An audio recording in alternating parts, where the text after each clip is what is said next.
Amen. Miarahaba antsika rehetra amin'ny anaran'i Jesosy indray ry havana. Mampitombona amintsika mandrakariva ny fiadanana sy ny fahasoavana avy amin'Andriamanitra iray, tsy Jesosy Kristy Tompo. Androany dia mitohy ny fampianarana ho ataontsika ny lohateny izay ametrahantsika azy sy ny fototra izany ianarantsika androany dia ny momba ny fanatitra. Ny fanatitra izay no lohateny sy ny FDB ianarantsika amin'ny fanarahana ny sitrapon'ny Tompo izany fahafantarana ny tenin'Andriamanitra. Ary hivavakantsika ametrahantsika izao fotoana izao. Dia Andriamanitra iray ry Jesosy Kristy Tompo, fanahy masina ny dera mankalaza amin'ny voninahitra anao mandrakariva ny amin'ny fitahiana, ny fahasoavana sy ny famindrapo ataonao aminay isan'andro. Ianao tokoa no Andriamanitra tsy miova hatramin'ny taloha ankehitriny ary mandrakizay. Ianao ny ivavahana, ianao no antsoina. Ka dia mangataka anao Tompo, aza mijery ny fahalemena tsirairay avy, fa jereo araka ny famindraponao. Ka dia sasao amin'ny ranao soa, diovy izay ho hafa-keloka ary sasao vabaotana. Ka dia izao fotoana izao indray ahafahanay mandinika mianatra ny teninao, ny sitraponao, dia aoka tsisy ambara, tsisy hoenay fa tsy ny feonao. Ka dia mitenena mandrakariva araka ny fombanao, vovonika ny mpanomponao, amin'ny anaranao Jesosy Kristy naovan'izany mivavaka izany. Alleluia, alleluia, amen. Araka ny efa voalaza teo izany dia mitohy ny fampianarana na ny lesona izay fampizarantsika amin'izao fiandrasantsika ny fiverenan'ny Tompo izao. Efa niresahana teto ny amin'ny testameta taloha sy testameta vaovao, fomba famakiana azy ireo zavatra tsy nijara azy tamin'izany zany. Dia nianarantsika teto koa ny amin'ny zanak'Israely, nanatonga an'ireo hoe zanak'Israely hatramin'ny Adama ka hatramin'ny zanak'Israely izay zanak'i Jakoba 12 lahy zany natao hoe zanak'Israely. Dia niresahantsika hatramin'ny mpaminany, fa nidinihantsika kely ihany mbola mety hiverenana izany ho lalandalina tokoa. Dia niresahantsika ny Andriamanitra Israely voalohany indrindra. Niresahana tamin'izany moa ampatsahivana kely ihany ny hoe Andriamanitra dia tsy anaran'Andriamanitra ilay hoe Jehova. Izay zany averina foana fa Andriamanitra dia tsy voatonona ny anarany fa mahagaga fa napetraka indrindra amin'ny baiboly protestanta sy ny baiboly malagasy zany. Ilay anarana Jehova dia tena feno mihitsy fa tsy anaran'Andriamanitra io, afaka amporifotsika misy fampianarana amin'izany azontsika inoana ka tokony hitandrina zany tsika ny amin'izay. Dia ny anarantsika teo koa zany ilay Andriamanitra kely tsy izy, izy daholo moa ilay Andriamanitra kely tsy izy tamin'ny andron'ny Israely, sy ny Andriamanitra kely izay tsy izy izay hainantsika indrindra moa zany tsika malagasy, satria amin'ny teny malagasy ny ataontsika amin'izao fampianarana izao be dia be ny Andriamanitra kely izay vavahan'ny malagasy atao hoe fanompoan-tsampy zany amin'ny fiteny azy. Dia ny teo koa zany ny fivavahana nataon'ny zanak'Israely manin'Andriamanitra ny zareo indrindra tamin'ny zareo tany anefitra izay nampifantariny an'i Mosesy. Dia efa nianarantsika teto koa zany natao hoe tabernakely. Inona moa zany ny rafitra tamin'ny tabernakely eo, inona ny zavatra miseho teo. Dia androany zany tsika dia hiteny ny atao hoe fanatitra. Inona moa zany ny fanatitra nataon'Andriamanitra tamin'izany sy inona no dikany nampanaovan'Andriamanitra ny fanatitra izay natao tamin'ny zanak'Israely. Hovakintsika ny Levitikos 1:1 ka hatramin'ny 7 aloha. Vakintsika amin'ny anaran'i Jesosy ny Levitikos 1:1 ka hatramin'ny 7. Izay no vakintsika amin'ny anaran'i Jesosy. Ny Tompo niantso an'i Mosesy ka niteny taminy avy tao amin'ny tranon'ilay fihaonana hoe: nitenena amin'ny zanak'Israely hoe, raha misy aminareo manolotra biby fiompy ho fanatitra ho an'ny Tompo dia omby na ondry na osy no atolotrareo. Raha omby no atolony ho fanatitra dorana manontolo dia lay tsy misy kilema no hoentiny. Eo anoloan'ny varavaran'ny tranon'ilay fihaonana no hanaterany azy mba hakasitrahana azy eo anatrehan'ny Tompo. Ametraka ny tanany eo amin'ny lohan'ny fanatitra dorana manontolo izy dia ahazoany fankasitrahany izany anaovana fanavotana ho azy. Dia mono ny omby eo anatrehan'ny tompo izy, ary ireo mpisorona zanak'Arona dia anatitra ny rà ka hamafy azy manodidina ny alitara izay eo anoloan'ny varavaran'ny tranon'ilay fionana. Endahiny ny hoditry ny fanatitra dorana manontolo ka ho rasainy tsara. Ary ireo zanak'Arona mpisorona dia anisy afo eo ambonin'ny alitara ka handahatra kitay eo amin'ny afo.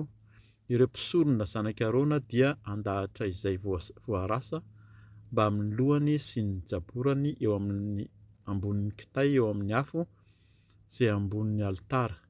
Nefa ny taovany sy ny tongony kosa dia ho sasany amin'ny rano. Ho doran'ny mpisorona ho fofona eo ambonin'ny alitara ireo rehetra ireo.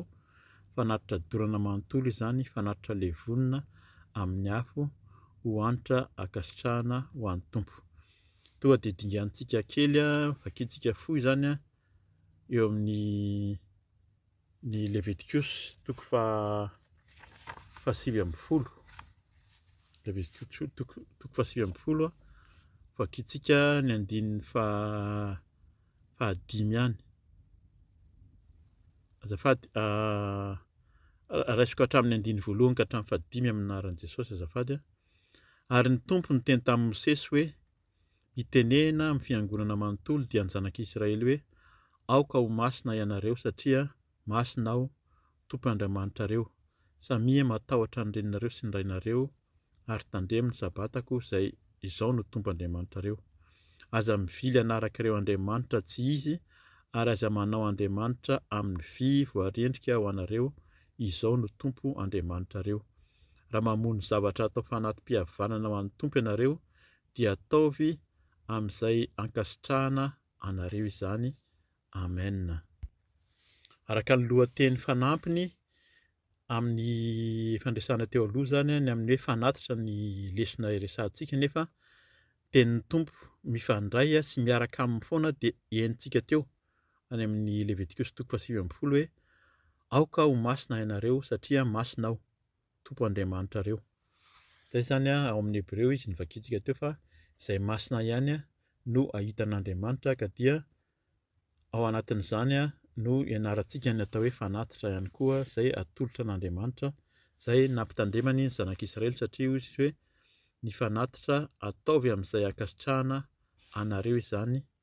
Amen.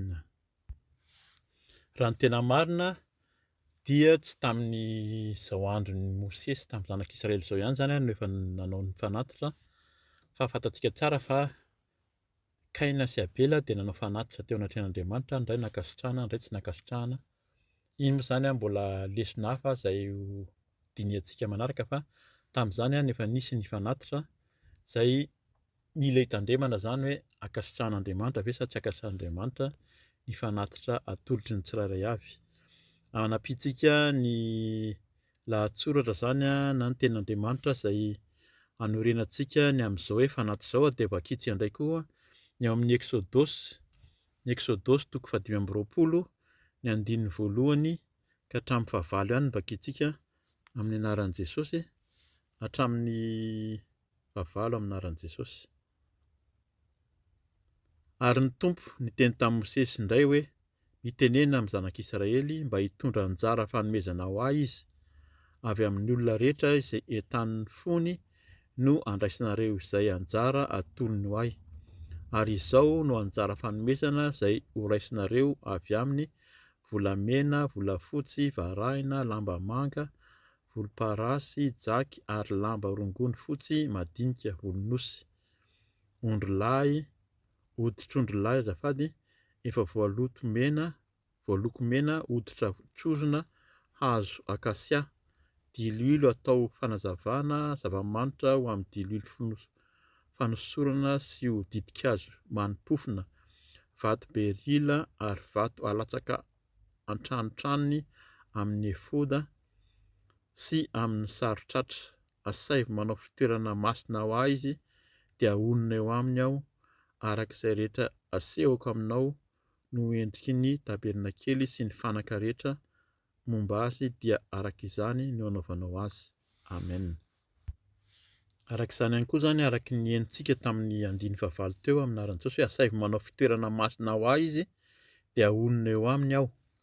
Zay zany no takian'ny Tompo amin'ny resaka fanatitra io zany tsy le fanatitra no zava-dehibe fa le fitoerana tsika zany tsika tsirairay avy efa notenenin'ny Tompo moa zany novakiantsika ihany rehefa avy eo fa tsika zao ny tsirairay avy no tempoly.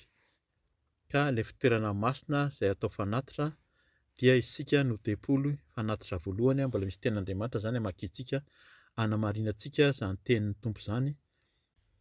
Efa niresahantsika teo aloha moa zany ny amin'ny hoe tabernakely sy ny endrika fanaovana ny sorona na ny fanatitra ao anatin'ny teo amin'ny zanak'Israely rehefa tafiditra ny tany Kanana zareo dia nisy ny tempoly izay tao amin'ny tempoly ihany no nanaovana ny fanatitra ihany koa zany nahatonga ny zanak'Israely hoe mihazakazaka ho an'ny Jerosalema na amin'ilay tany Kanana hanao ny fanatitra.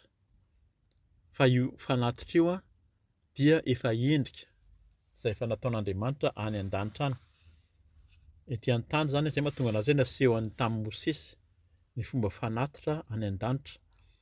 Ety an-tany zany io endrika ataony io fa hatrany an-danitra izy io nefa nanao ny fanatitra koa ny Tompo fa endrika natandindona moa zany no azo ilazana azy amin'ny zavatra miseho any an-danitra no tanterahan'ny zanak'Israely na tsika olombelona ety an-tany. Amin'izany dia misy zany ny fanatitra izay hodorana ho an'Andriamanitra halatsa-drà.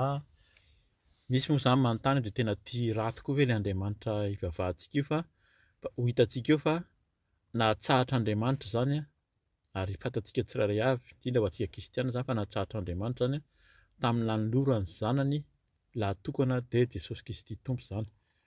Amin'ny fanaovana ny rakitra ny fanatitra moa zany araky ny efa fantatsika amin'ny tabernakely dia misy ny alitara, misy ny mpisorona, misy zany ny tranolay fihaonana entina mandroso eo anatrehan'Andriamanitra.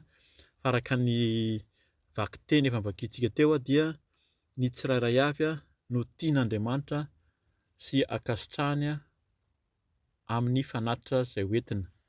Ho raisintsika tsirairay zany ireo endrika fanatitra natao tamin'izany tamin'ny zanak'Israely zany tamin'ny andron'ny zanak'Israely mba ho fantatsika ny amin'ny hoe inona moa ireo fanatitra natao tamin'izany. Tokony hamaky any amin'ny Exodosy be da be manomboka amin'ny Exodosy toko voambonin'ny Exodosy eo zany sy ny Levitikos sy manontolo no tena manambara ny fanatitra fa tsika dia fehezina fohy amin'izao fampianarana zao zany ireo fanatitra natao tamin'izany fotoana izany. Raisintsika voalohany ny fanatitra dorana. Fanatitra dorana zany any amin'ny Levitikos toko voalohany eo zany no efa ahitantsika azy araky ny vakiantsika teo.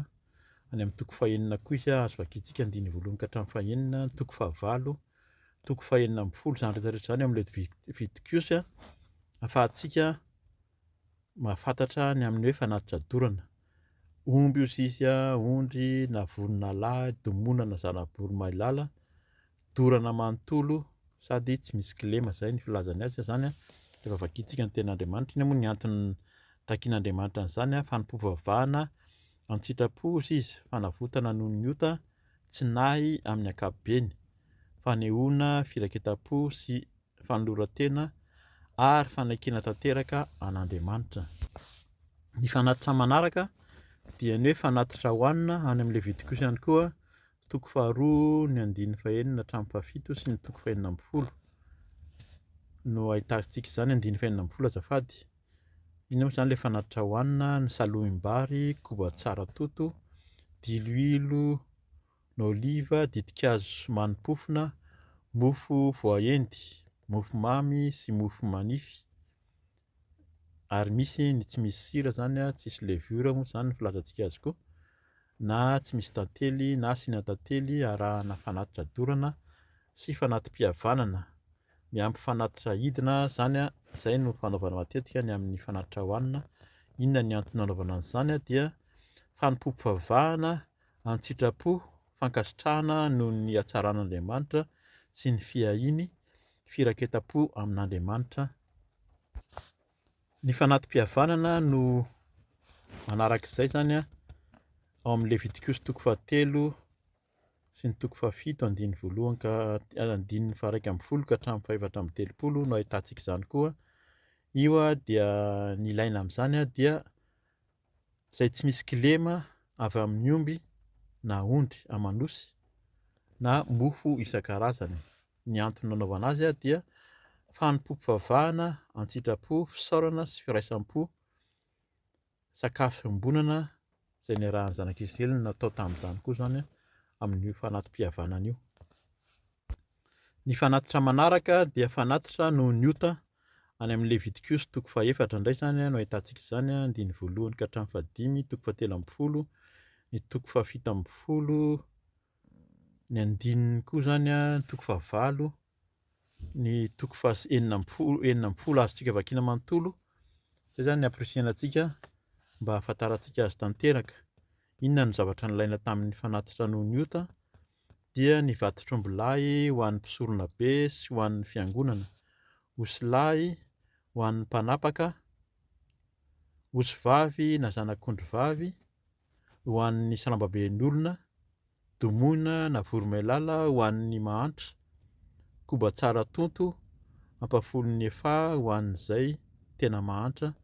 Zany hoe ireo zavatra ilaina ireo zany a no tenenina tamin'io zany le olona mitondra azy ireo, hoe ny endriky ny olona zany a arakaraky ny fananan'le olona sy ny toerana misy azy eo amin'ny fiarahamonina no safidiny mitondra io fanatitra noho ny ota io a, fa tsy atao mitovy, tsy hoe mitovy daholo a ny fanatitry ny ho an'ny ota ho an'izay olona manan-be sy ny manana kely a, fa ny tompo a dia nijery izay zany hatramin'izany koa ary. Inona moa zany no antony nanaovana azy a dia fanatitra fanavotana tsy maintsy atao noho ny ota io zany, ota-tsinahy na ota voafaritra mazava, fiakena ny fahotana, famelana ny fahotana, fidiovana ho afaka amin'ny fahalotoana rehetra.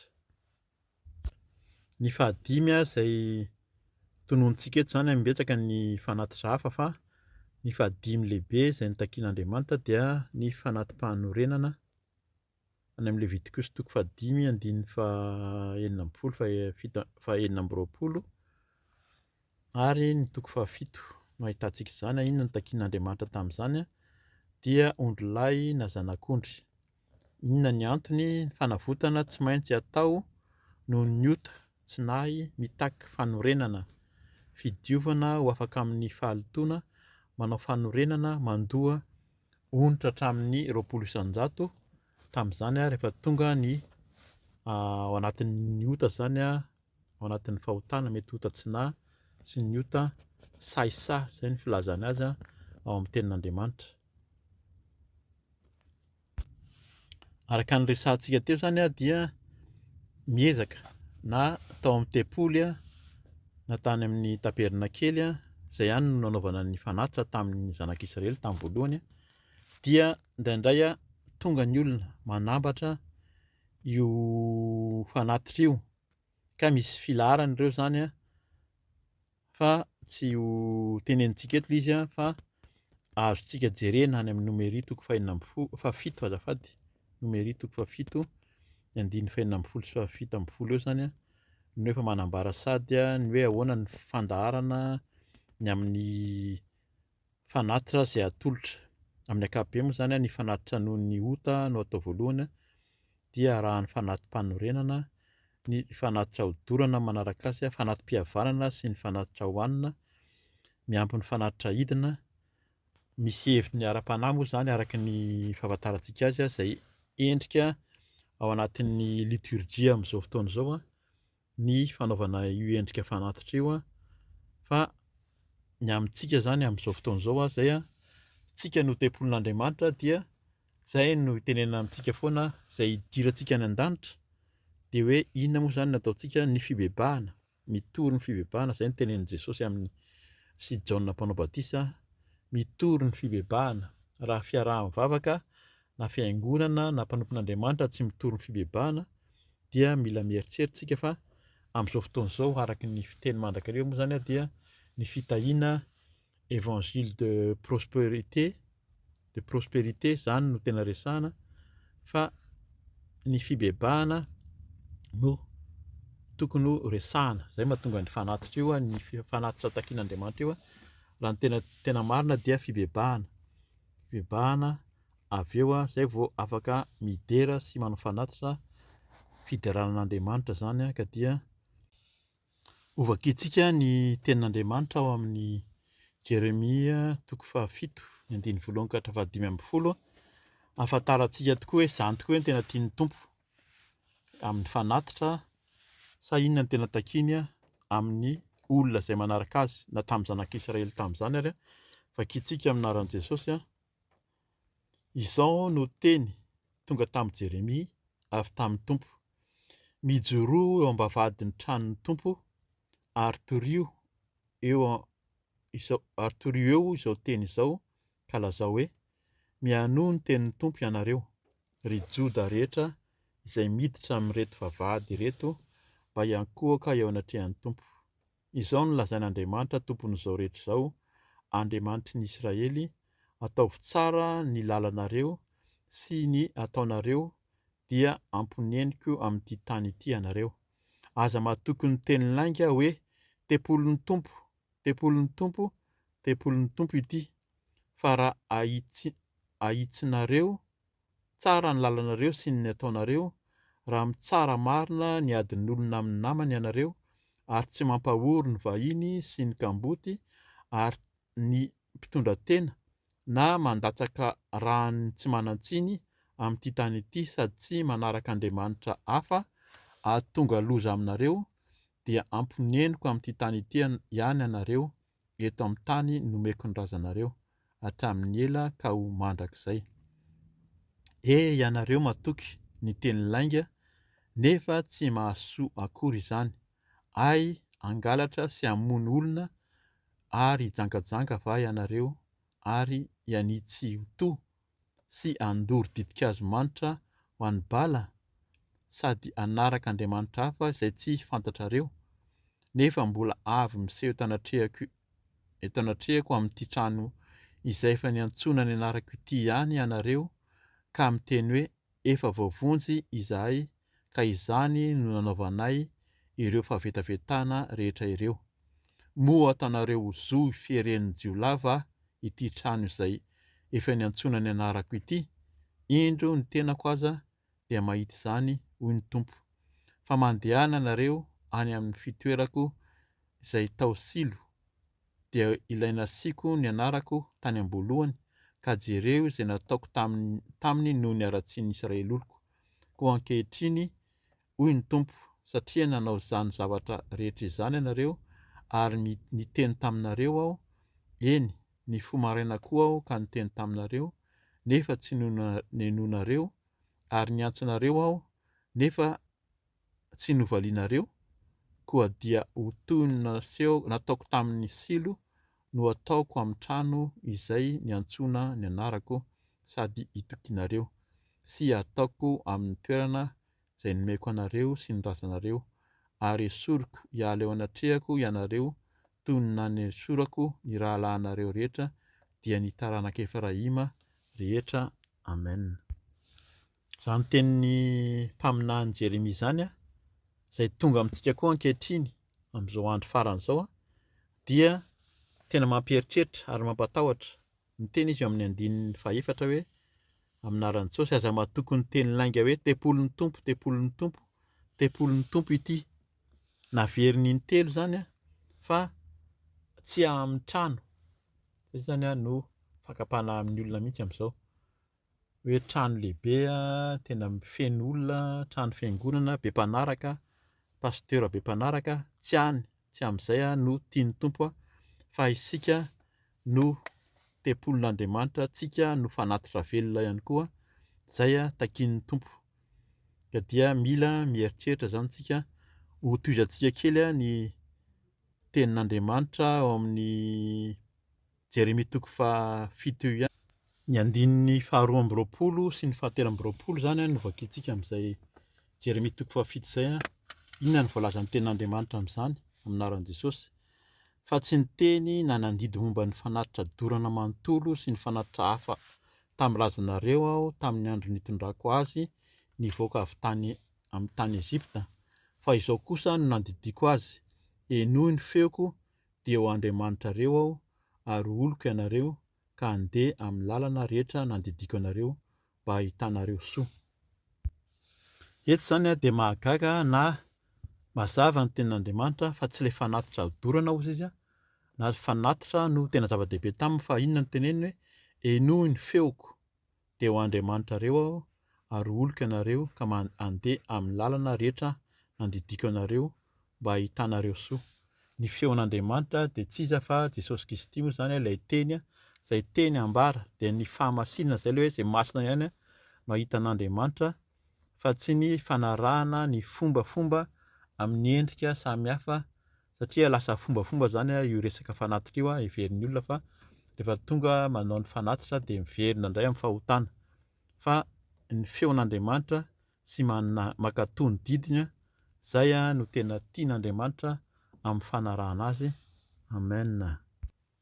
Dia arak'izany ny tenin'i Jesosy ao amin'ny Matthieu 7 raha ny teny nanontany azy zany ireo mpanoran-dalàna sy ireo olona maro nanodidina zany izay nanatrika azy tamin'ny fiarahan'ny sakafo tamin'ireo hoe neverina fa ho mpanota, dia hoy izy 17 amin'ny anaran'i Jesosy: fa mandehana ka mianara izay hevitry ny teny hoe famindram-po no sitrako fa tsy fanatitra alatradra.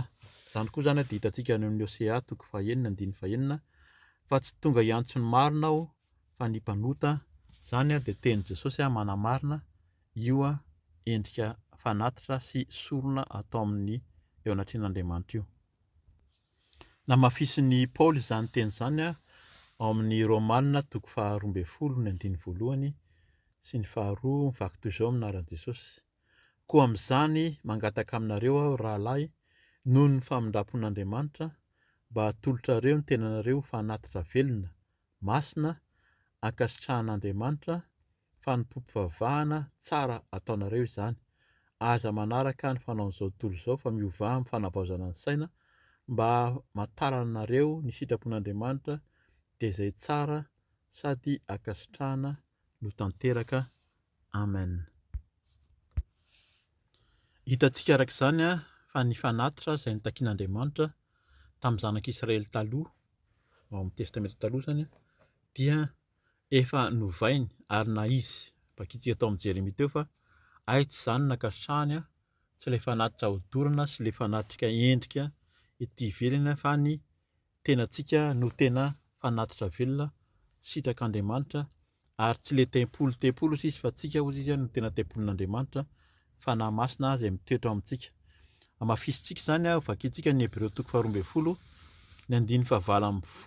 ka hatramin'ny 7:20 vakintsika aloha, ahafantarantsika hoe inona moa zany no manambara izany tenin'Andriamanitra izany ny amin'ny fanatitra sy ny fanoloran-tena takiana amin'ny tsirairay.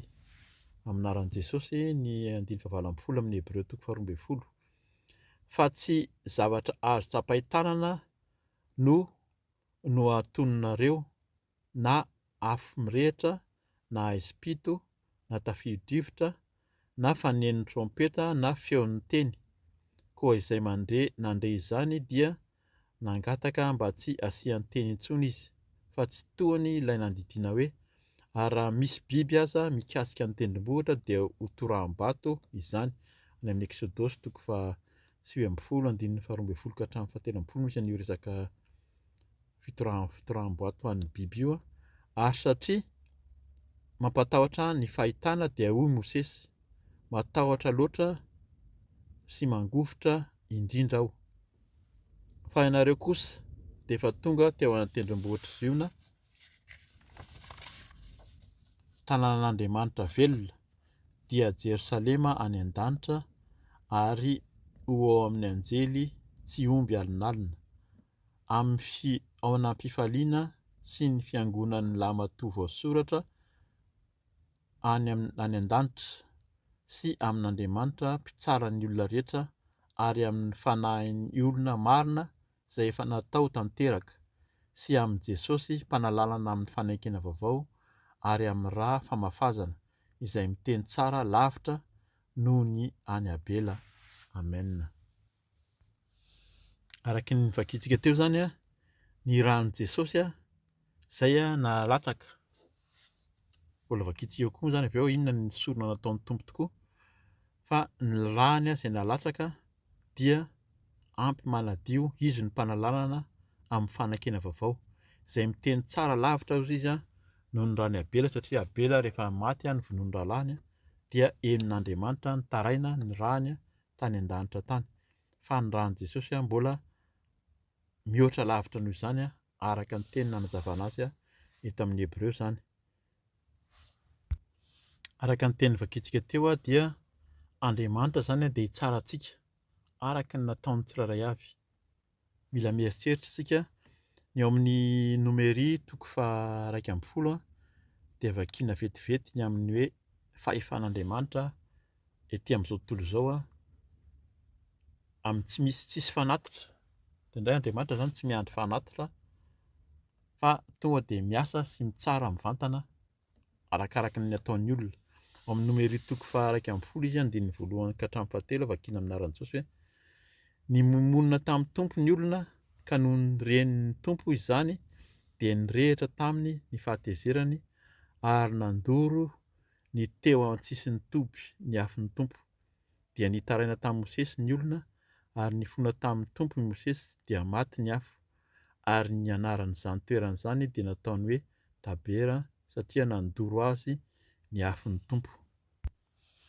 Hitantsika amin'izany a fa Andriamanitra dia mitsara araka ny fahefany. Raha vakintsika toy izantsika hatramin'ny faraparany a le Hebreo 12:12 teo a dia miteny vaky toy izao ny amin'ny 9:7. Fa Andriamanitra amin'ny anaran'i Jesosy, fa Andriamanitra dia afo mandevina.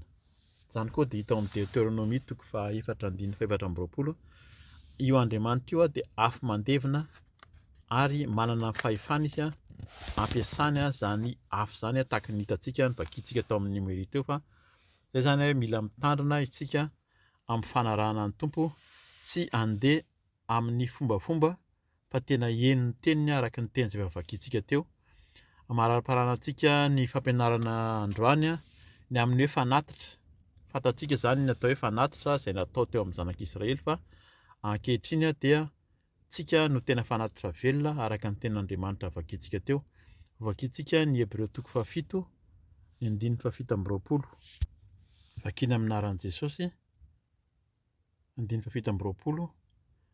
Izy dia tsy mila hanolotra fanatitra isan'andro tahaka ny ataon'ireny mpisorona be ireny, voalohany noho ny hotany tenany, vao noho ny an'ny olona kosa, fa izany dia nataony indray mandeha ihany raha nanolotra ny tenany izy. Amen. Hitantsika amin'izany a ny fitiavan'Andriamanitra antsika olombelona. Misy fanadihadiana moa zany nataon'ireo rabbin nareo mpampianatra teo amin'ny zanak'Israely amin'izao fotoana izao. Miteny mihitsy zareo fa raha ny sorona izay efa natolotra amin'ny famonoana biby sy ny fandatsahan-draha natao hatramin'izay zany a dia amana miliara moa zany amin'ny teny frantsay.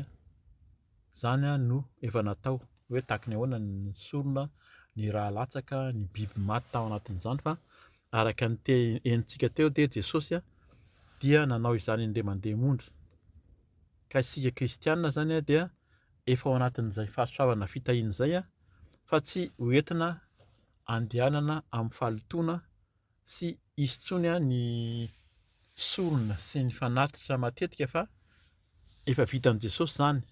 Misy moa zany ny fiangonana sasany efa vitan'i Jesosy zany ka dia mahazo manao izay tiany izy. Fa araka ny hita henontsika teo koa fa Andriamanitra dia afo mandevina ary izy mitsara amin'ny fombany sy amin'ny fahefany, ary ny takiany amintsika dia ny hiaino ny feony a, dikan'izany ankatoy ny didiny.